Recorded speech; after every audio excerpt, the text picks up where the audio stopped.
News 7x7 is a unique channel dedicated to the news from dairy industry. Every week you receive brief on top 7 dairy news on this YouTube channel from India and abroad. These news could be seen in detail on our channel dairynews7x7.com also. You may write in the comment box on the dairy topics of your interest. We will try to develop news feature on the same. Your constant feedback and patronage to this channel is our source of top 7 dairy news from the week of October 1st will cover. Protein binders cannot be added to milk. FSSAI. FIR against Prasad supplier over duplicate Amul ghee labels. NDDB plans to develop dairy value chain in Ladakh. Amul to buy Sri Lankan dairy farms. One Health and AMR and the G20 declaration. Dairy's role in nourishing older adults. And global dairy trade auction, third rise in a row, lifts farmers' spirits. FSSAI in a press note clarified that addition of protein binders in milk and milk products is not permitted. Additives not specified in the FSSR 2011 cannot be added. Sources said this clarification comes at a time when certain players are adding protein binders like transglutaminase to offer thicker texture in dairy products such as curd and in paneer also. Binding agents have emerged as an important and required class of ingredients to manufacture a wide range of new food products, especially semi-solid or solid foods. However, such application is known to affect the digestibility of the protein bound and thus can affect the biological and nutritive value of milk proteins. Protein binding also influences the bioavailability and distribution of active compounds. Every dairy product has its unique and well accepted textural and other sensory characteristics. Hence, addition of any binding material like protein binders to milk and milk products is not warranted to modify the textural or sensory parameters. Milk protein on its own is a good source of essential amino acids. They are easily digestible and do not contain any anti-nutritional factors like many plant-based proteins. FSSAI said it remains dedicated to maintaining natural integrity and quality of food and will continue to prioritize the health and well-being of consumers. Sabar Dairy has filed a FIR against Mohini Caterers, the supplier of Mohanthal sweets, alleging that the agency had been using substandard ghee and falsely labeling its products as Amul. The FIR comes in the wake of the Sri Arasuri Ambaji Mata Devasthanam Trust, the governing body of the Ambaji temple in Gujarat's Banaskantha district, terminating its contract with Mohini Caterers after the FDA found that the prasad served by Mohini Caterers at the temple had failed to meet the required quality standards during laboratory testing.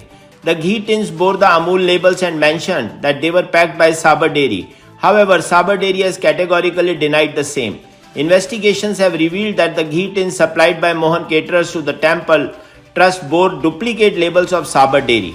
The FIR mentions that the batch numbers, tin specifications and labels on the sealed ghee tins do not conform to the quality standards established by the Amul Federation.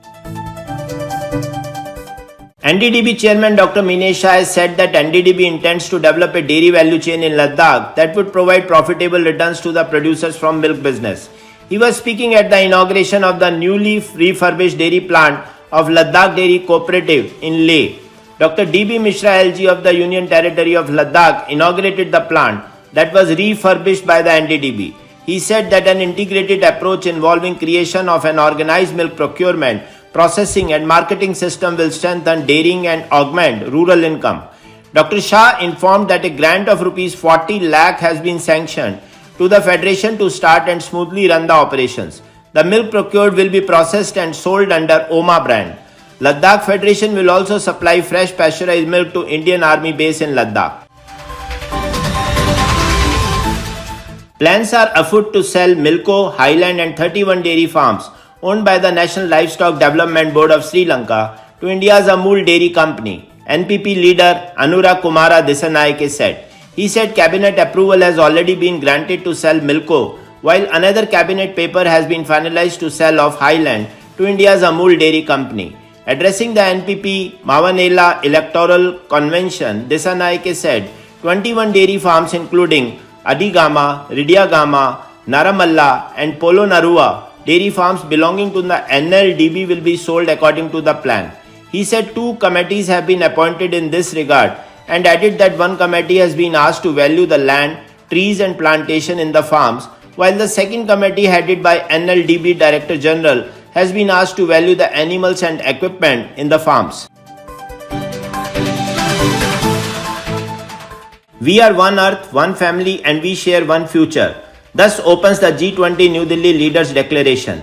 Mr. Tarun Sridhar, former Secretary Animal Husbandry, deep dived into this topic to write this seminal article. A stated objective of this resolution, in harmony with the Vasudhaiva Kutumbakam theme, is strengthening global health and implementing One Health approach. How? It explains promote One Health based approach driven by the quadripartite One Health Joint Plan of Action 22 to 26 and implement and prioritize tackling antimicrobial resistance or AMR following One Health approach. While we must recognize the positive development of a mention of One Health in the declaration, one cannot help but notice that besides the title and the brief mention quoted above, there is no further discussion or elaboration of the issue or what the future plan would entail.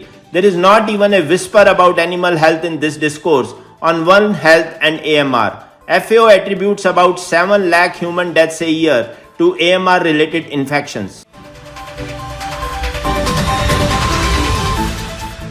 97% of older Australians are not getting enough dairy in their diet, and that means they may eventually experience poor bone health and osteoporosis. This is where dairy can help. Dairy foods such as milk, cheese, and yogurt are naturally rich in calcium and protein, two essential nutrients that build and maintain healthy bones and muscles. Older Australians who increase their dairy intake, along with safe sun exposure and physical activity, will prevent osteoporosis and serious bone fractures, which can cause chronic pain, disability, and loss of independence. A first of its kind, the University of Melbourne and Austin Health's Fractures trial looked at how more dairy in the diet of elderly aged care residents improved their bone, heart, and muscle health. The trial's most recent paper showed that increasing serves of dairy, milk, cheese, yogurt, and skim milk powder form an average of 2 to 3.5 serves resulted in a 33% reduction in all fractures, 46% reduction in hip fractures, and 11% reduction in falls, and improved calcium and protein intakes.